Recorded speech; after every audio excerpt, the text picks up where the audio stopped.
certainly with the moves, we can talk about Howie Roseman all you want, man, but you got to get that man his props. That's right. Based upon what he's done this offseason via the draft, via free agency, and via the trade market. This guy has improved this roster exponentially, and he's improved the defense in a way where you can basically run whatever you want to run. You don't have to rely on the front four, the front five to get pressure all the time. You got enough. We finally got a linebacker core.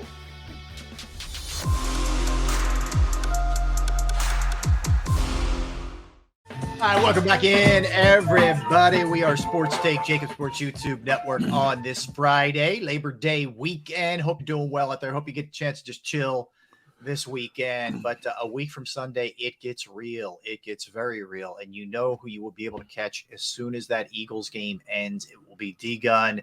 It'll be Mike Missinelli. It'll be Devin Caney. And our next guest, the one and only, number 59. He's in mid-season form right now. I can tell by that look. Got Seth the hoodie Joyner. on. What's up, Seth? Seth. What's happening, y'all? I like the deal, man. Dialed in right now. I could tell you were. How you been, bro? I'm good, man. Just busy. Just too busy. I got 1,001 things going on. Just grinding away, trying to make it all happen, man. Yeah, I hear you. Yeah, I hear you, Seth. So we haven't had a chance from a show perspective to talk to you in a while. Congrats. With what went down.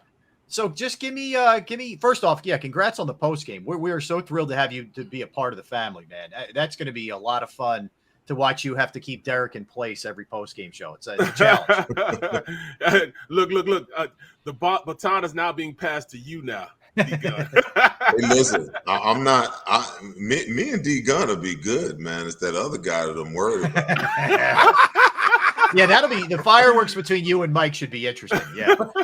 I think poor Devin will catch some shrapnel sometimes with that craziness. Yeah. Missinelli has already put it out there that he wants to put me between him and Seth. I'm like, wait a minute, I didn't agree to this. I don't know about this one. I want to sit on the end and I want to sit back like this and go, oh, okay. Hey, it's a new year. I'm turning over a new leaf, man. So it's all no, you're not. No, you're not. No. Stop lying. Same leaf. No, you're we not. like that leaf.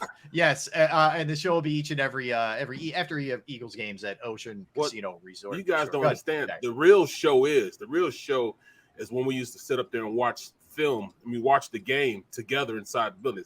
It's me and Mike and Seth and Ray, and we used to just go back and forth. Did you just see that? Yeah. And I can't believe they just did that. So that's when you really get the tutorial on what you see is when you watch the game next to them. Yeah, that's the real goal. I'm gold, I should say. I can't wait to sit back and watch the game with D-Gun and Mike. And I'm telling you, Joe might need to just stick a camera and a mic in that room, because that's really where the great content is. I mean, that's a show within a show. The problem is, some of the executives and some of the it's okay in this venue, Seth. You can work blue, man. You can use it on YouTube. You can't use it on 6abc.com's platform. Good point. Well, maybe the in-game content is right here on JAKIB. How about that? I don't know. Let me program all of this stuff. Yeah. So you got to be a little bit more refined, is what you're saying? While we're watching the game, there is no refinement. The gloves are off. I mean, if he wants to put a camera in there, he do it at his own risk. Because the football player in me and the football coach in me begins to come out while I'm watching the game. Once we go into post-game mode, then I put my analyst hat on and realize that, there are FCC regulations that you need to abide by. Well, let's go for these regulations then. What regulations do you think Gannon will have with this defense as they go forward? Will there be the keep everything corralled in front of you, Gannon, or are they going to be, I'm going to get up in your face, we're going to play, because you're a firm believer that you take on the qualities of the coach that's coaching you. Like you said, Buddy always put you in a position where he wanted you to be hyper aggressive, so you were hyper aggressive because he was hyper aggressive. Right. What do you see from Gannon this year? I find it hard to believe that I've never seen a leopard with spots change. I've never seen, a tiger with stripes be able to change. You are who you are. Like Denny Green says, you are, who we thought you were to a certain extent. And that's the thing that worries me, because the excuse last year, or not even the excuse. The mode of operation was, last year they didn't have enough talent at certain positions to be as aggressive as they needed to be. In 3rd and 3 situations, you can talk situational football all you want, but when you line up 7 yards off the football, you're basically telling the other team you can have this first down, because most teams are going to run, quick stop route. They're going to run a 5-yard out route, and that's like, playing catch in the yard with my son. That's easy. But I don't know that it's in Gannon's DNA, to be hyper aggressive. I've begun to kind of look at, his defense and look at how he likes to play. And there's this new 5-man trend in the NFL, where, you got a 4-man look or 5-man look with your 3 interior, but you're really playing a 4-man look, and you can kind of mix it up and move it how you want to make it, however you want to do with it. But I just don't think that, football today, I think there's so much fear within the minds and the hearts of defensive coordinators now, getting beat deep and the big play over the top. There's so much fear that, they just don't play aggressive football anymore. And certainly with the moves, we can talk about Howie Roseman all you want, man, but you got to get that man his props. That's right. Based upon what he's done this offseason via the draft, via free agency, and via the trade market. This guy has improved this roster exponentially, and he's improved the defense in a way where you can basically run whatever you want to run. You don't have to rely on the front 4, the front 5 to get pressure all the time. You got enough. We finally got a linebacker core. Say it again. We finally. You're shocked, right? we finally listen. We got some linebackers, and my preseason pick is for Kazir White to make the Pro Bowl this year. I see that. Absolutely. Hey Seth, I've said with the personnel they have, there's no excuse for Gannon not turning the dogs loose on this defense. This defense finished 31st in the league in quarterback sacks. Yep. They finished at the bottom in quarterback pressures, quarterback hurries. There's no excuse with the rotation of talents they have this year. And I'm giving them a grace period. A lot of people saying top 5, top 7.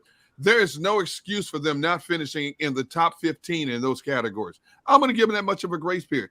15 is you should be able to do in your sleep with the people they have on their front 7 this year. D, I'm going to go a step further. Tell me where they ranked in 3rd down conversions last year. Tell me where they ranked, in turnovers last year, interceptions, caused fumble, recovered fumbles. See, all of those metrics are, believe it or not, in my opinion, those metrics are a result of, of pressure. Where there's no pressure, you can't force an issue. You can't force a turnover. You can't force a quarterback into a bad throw that results in an interception. Right. You can't force it without there being pressure. So when your style is bend but don't break, then all of those metrics suffer. Your teams can go max protect, and if you're only rushing 4 against max protection, trust me, you're not going to get there.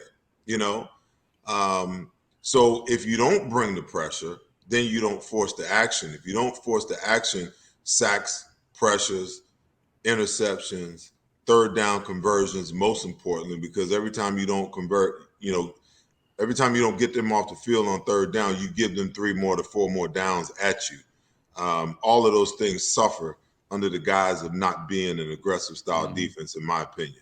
Seth, you saw it out there, during your time out in Arizona when he was out there. Hassan Reddick, his first couple of years, they couldn't quite figure out exactly what to do with him. They figured it out the last year. Ironically, he leaves, he goes to Carolina, and they did a good job with him as well. Are you worried? Does that worry you that he's not going to be utilized properly by Gannon and to his max? The worry is not that he's not going to be used properly. All you got to do is look at what they really want to be. If you look at last year when they had Jannard Avery and Ryan Kerrigan on the field, they wanted to be a 5-man look, with the ability to morph and drop one of those guys off. But neither one of those guys were very proficient at being able to drop in coverage and being a factor, in how you want to mix up your 5-man look.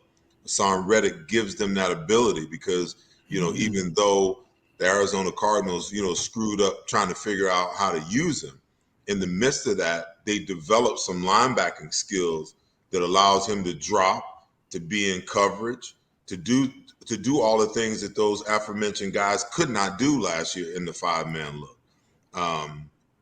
So the biggest question is how you're going to use him, because when you don't go 5-man, how many snaps do you think you can really get out of Hassan Reddick on first and second down with him playing at, 6'2", 235 to 250 pounds, going against a 330-pound, right or left tackle? How many downs do you think you're going to get out of him before, he actually breaks down? Or is he going to be a pass rush specialist that comes in on third down in obvious passing situations in your 4-man look, and he puts his hand down and he goes to work? If that's the case, then you in a lot of ways, you have to question a little bit the signing, because, you gave him a boatload of money, to be a pass rush specialist. Well, let me ask you, we'll say this then. How great was it, or you might not say it was great, but to get a guy like Davis to be that head up nose, like when you guys ran the 46, we call it a bear front, 46, Navajo, whatever you want to call it. When you have the center covered and both guards covered, how big of a signing or how big of a draft pick is putting him right there and not allowing those guards and everything to get up on those linebackers? Well, it's big. It's big for two reasons. It's big because against the run, there were, especially in the first half of the season, the Eagles' defense wasn't really that good. They had the worst first down production out of any team in the NFL. Yeah. So if you give, if you're going to give a 5-man look on first and second down, then you pretty much can dominate, the line of scrimmage, especially, if they're in 12 personnel or 21 personnel. You're in a situation where you got 2 linebackers on the field and 5 down, 5 down linemen. Well, you can dominate that. That's easy. My biggest question mark for Jordan Davis is going to be, and the other thing is, listen, you drafted Jordan Davis for the future. That's right. Yeah. Fletcher Cox potentially could be, on his last hurrah here in Philadelphia with the drafting of Jordan Davis. If he decides to come back and take, a discount next year, that would be a plus for the Eagles because you just got more depth. But, that move was made because Howie understands that as far as your defensive line, if you're going to be a offensive line oriented team, you better always be drafting some defensive tackles, some offensive linemen, to replenish and replace and for depth. Now, I say all that, my biggest concern with Jordan Davis is going to be his weight, because it's one thing to be able to, be on that center and control, both A gaps. It's another thing in a pass situation where, quarterback drops back and those 2 A gaps are the only place you ever move from, So in my opinion, when you do and maneuver the way that you maneuver to move up and get him, to jump in front of, the Ravens, because you knew that they coveted him. He has to be more than just a run stopper, at the 12th overall pick, I believe it was. He's got to be more than that. And in order for him to be more than that, he's got to be coached on how to rush the passer and how to anticipate, what's going on, whether it's run or pass. And then, my greatest concern, Barrett, is his weight. He's in the city of Cheesesteak, baby. Cheesesteaks and tasty cakes. And it'd be real easy for, the Eagles to say, well, goodness, he played last year 255 in the national championship game. Then he got down to 355, I should say. He got down to 340 and went to the combine and just tore it up, ran a 4.78, which really excited everybody. But it'd be real easy for the Eagles to be like, well, he's our number one draft pick, and we're not going to really stress him so much about his weight. But, listen, if I was a D-line coach, if I had a say on it, I'd get his big ass down to about 320. I buy him a jump rope and a man at 320, he might be anorexic, man. No, he won't. Listen, he's got a lot of baby in him, man. When you look at him, he's a young dude, and he's a mama's boy. I'm pretty sure he likes sweet potato pies and all that kind of stuff. But you're not playing football for fun no more. You're playing football. This is a business, and your window of opportunity to be great and to win is a lot smaller than you think. 13 years went by a hell of a lot faster than I could have ever imagined. So you don't want to look back and have regrets about what you could have done, especially when it comes to conditioning and being able to, be disciplined about your body, because your body is how you do what you do, So get on down, get muscular. He's already as strong as an ox. He's already 6'5", 6'6", 320 is more than enough for him to dominate. But if he can be a factor in as far as the pass rush is concerned, now the Eagles they sitting in tall cotton, man, because I think they thought that he could be a good pass rusher, but he's yet to prove that he could be. And maybe that's a product of being in the type of defense that he played in last year. Maybe not, but I know if he wants to be great, then that's the area he's going to have to improve on. And they're going to need him to do that, if not this year, even much more so next year, if Fletcher Cox isn't a part of the plan next year. If I would do it, I'd have him go and watch how Bruce Smith did it. Bruce Smith, kind of the same story. Mm-hmm. Leaving Virginia Tech, he was like 50, 60 pounds over the weight that he thought he should have been. So all he did was get on a treadmill for an hour a day and cut out a lot of stuff. And all of a sudden, bam, he became the Bruce Smith with the gold jacket on, man. So, hey, Barrett, you know what the difference is? Back when I played, when lunchtime rolled around, they came around with a sheet. You want Wendy's, you want a cheesesteak, you want. Now, these guys have got supplements, a full-time chef on board, breakfast, lunch, and dinner. He don't need to get on the treadmill for an hour a day. All he's got to do is, understand that this is the sacrifice that I'm going to make for the next 10 to 12 years of my career, that I'm going to eat right, I'm going to eat healthy, I'm going to change the way I eat, Now, if I want to eat all of that nonsense, once a year, Thanksgiving, Christmas, Easter, until I retire, then you can give yourself those luxuries. But as a professional athlete that wants to be great, that wants to be a Pro Bowler, that wants to be paid the most, that wants to be a Hall of Famer, you got to start to make those sacrifices right now, and those things need to happen right now. And he's got to have someone to hold his feet to the fire, to make that happen. Hey, Seth, when it comes to Jordan Davis, I don't see him playing more than 35% of the snaps this year. And that's a good thing when you got two high-priced Pro Bowlers in front of you. But it can also be a bad thing because it's negating in some ways your growth process a lot sooner instead of a lot later down the road. Well, I mean, a lot will depend on, how much five-man Jonathan Gannon really chooses to play. The sad part is none of these guys really play more than 50, 55% of the plays before they start to rotate them. It's just, I have a problem with that because there's a big difference between the starter and my backup. Okay, if I'm paying you to be a starter, you can't be tapping your head talking about I'm tired and I need a break, to bring in the guy that's making a fraction of what you're making, especially in critical times of the game. But, the data analytics and, all the research says that, these guys, when they get to a certain number of plays, the probability of injury, goes up exponentially. So I think these organizations are planning different, and I think these guys train differently. Yep. I was just talking to somebody the other day about weight gain and trying to and ex-players, and I said one of the hardest things for me to do when I retired, was to learn how to ratchet back my training, because you're kind of bred to like train to exhaustion every single day. Like if I was running sprints, if I wasn't damn near puking by the time I was done, then I didn't feel like I did enough.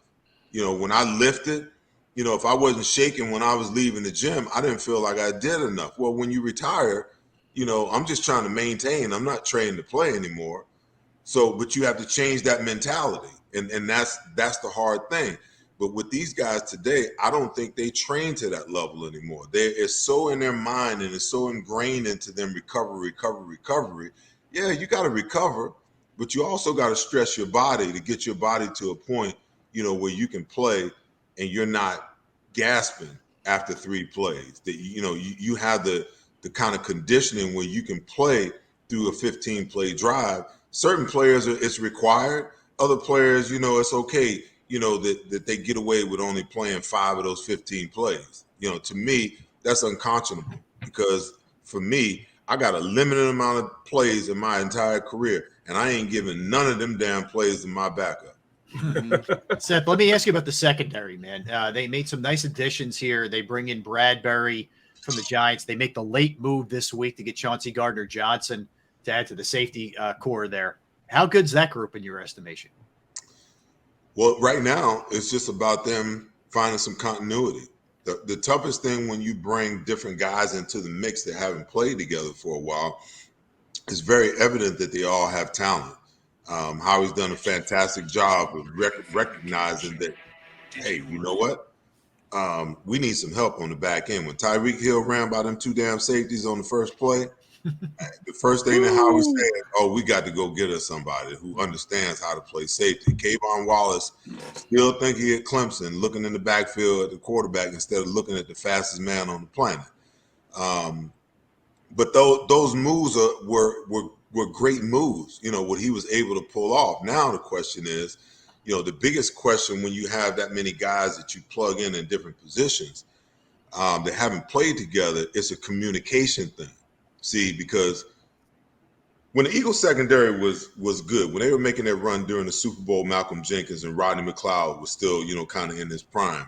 The one thing you could always see, Malcolm was always talking to somebody. That's right. He was always having pre-snap conversations, which then made Rodney, open up his mouth and start talking. Even if the corners get locked in or that slot, you had a guy like Malcolm that would just, start the conversation. If you don't talk about it pre-snap, by the time the ball snap, is too late. That's why you always see these DBs, the guy get beat, one guy's looking at the other guy's looking at him. No, if you talk about the possibility of what might happen before snap, pre-snap, then it's a reactionary thing. But if you guys ain't talking, if you're not communicating, if the coverage changes on the back end and I don't get it as a linebacker, we got a problem. We got a problem because there's so many different variables that can happen. You could be in zone. You could be in man. You could be in half zone, half man. You could be in a zone blitz. There's so many different variables that go on that requires constant communication, and all this motion and all this shifting that you're seeing is to create chaos, all they want to do is get one guy out of position. But if you're communicating, then everybody's on the same page. Even if you're dead wrong, even if you're in the wrong coverage, it's much better to be on the same page and be in the wrong coverage than, to have one guy playing one thing and half the defense playing something completely different. Hey, Seth, this team looks almost too good to be true on paper. Mm-hmm. What is your biggest concern about this team? My biggest concern is the attention that they're getting, not only from us here in Philly, because the expectations are high. We look at, what Howie has amassed, the roster that they have, the talent upgrade that they have. Mm-hmm. And everyone's excited about it. That's just Philadelphia. It's natural. Hell, I'm excited about it. But then when you turn on the national media, everyone's talking about the Philadelphia Eagles and how they could be the surprise of the NFC, not only the NFC East, but the NFC. You know, there are pundits out there that have the Eagles in the NFC Championship. There are people out there that already have the Eagles having wrapped up the NFC East division. The problem with that is, you know, when you got young guys that's not focused, you know, we've been down this dream team road before. You know, that's the thing that worries me is these guys are listening to the outside noise instead of just putting their nose to the grindstone, getting their eyes on the ground, and just going about their work.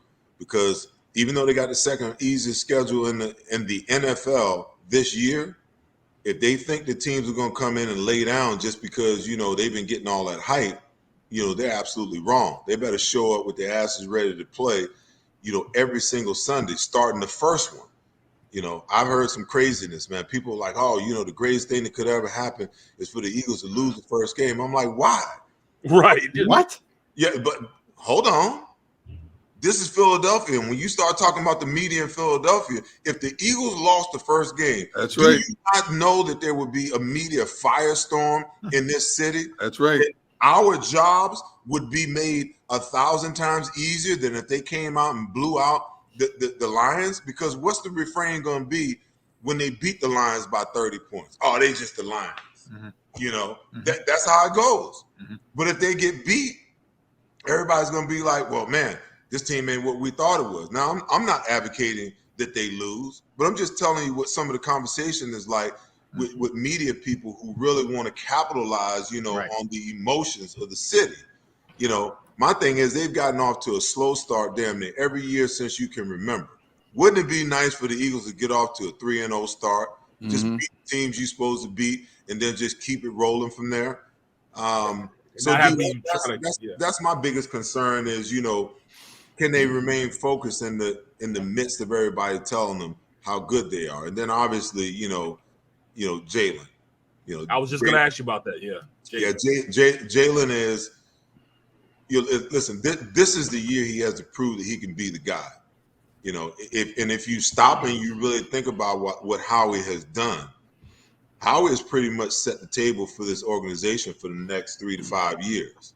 Okay, now the guy that's either going to be serving is either going to be Jalen Hurts or it's going to be the next guy, because they got two ones next year and 2 2s in 24, and you can take those 4 picks and do whatever the hell you want to do next year in the draft if you think that there's a guy that you need to move up and get.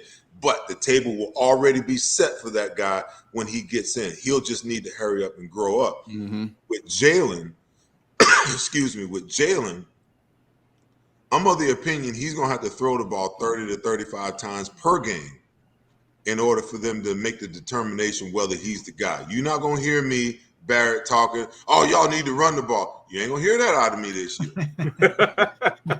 Now, do they need to be balanced? Yes. But they need to find out whether this kid is the guy. Do I think he can be the guy? Absolutely. You know, but he's going to have to put the ball in the air, because, listen, Howie didn't draft Devontae Smith, you know, last year. He didn't trade for A.J. Brown and then turn around and give him $25 million a year. Okay?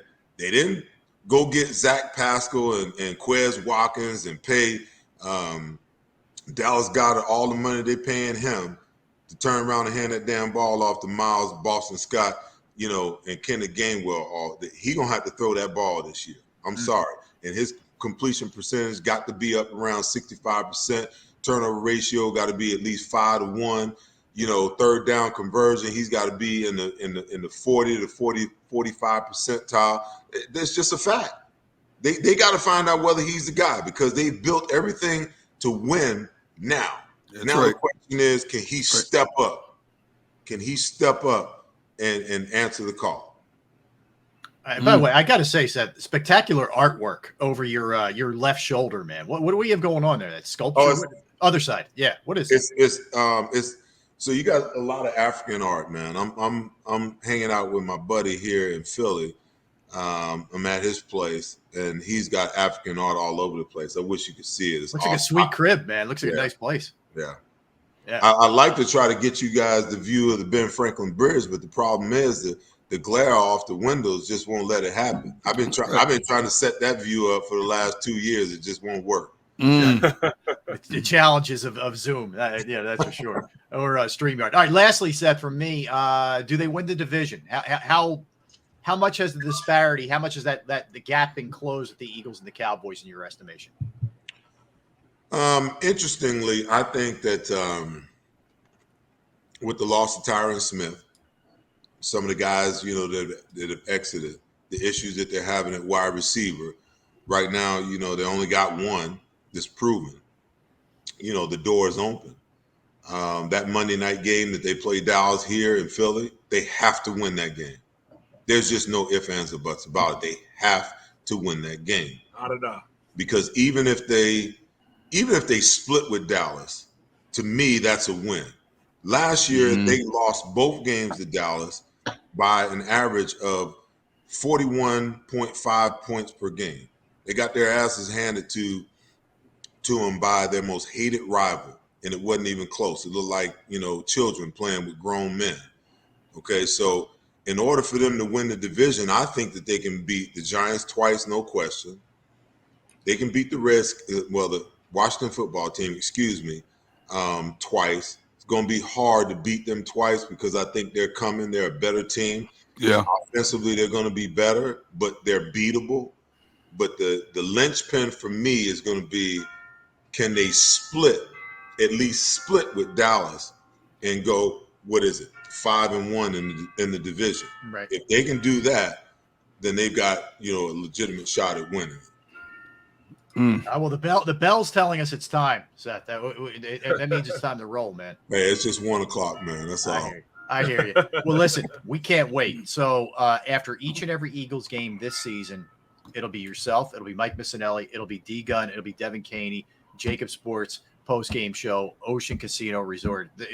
Man, I'm sure you've seen what's going on. The channel is blowing up, and we're just going to keep getting bigger and bigger, man.